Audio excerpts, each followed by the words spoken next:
Hello friends, આજે આપણે બજારમાં મળતી એવી બેસનની જાડી સેવ, જે તીખી સેવ કહેવાય છે, એ બનાવવાના છીએ. તો ચાલો આપણે આજે બનાવીએ.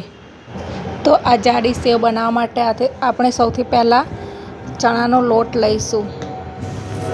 250 ગ્રામ જેટલું બેસન લીધું છે. એની અંદર આપણે 1 ચમચી જેટલું અજમો, હાફ ટીસ્પૂન મરી પાવડર, હાફ ટીસ્પૂન હળદર, 1 ચમચી જેટલું મરચું, ટેસ્ટ પ્રમાણે મીઠું એડ કરીશું, ચપટી હિંગ એડ કરીશું, 2 ચમચી જેટલું તેલ એડ કરીશું.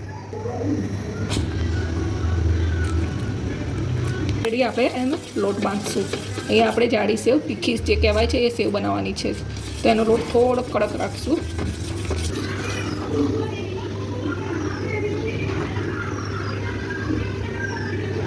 તો આ રીતે આપણે લોટ બાંધી દેવાનો છે. અને અહીંયા સંચામાં જે મોટા કાણાવાળી જાળી આવે છે એ જાળી લેવાની છે. અને સંચામાં આ રીતે બધું જ બેટર જેટલું માય તેટલું ભરી લેવાનું છે. અને એને આપણે તેલમાં આ રીતે સંચાને પાડવાની છે.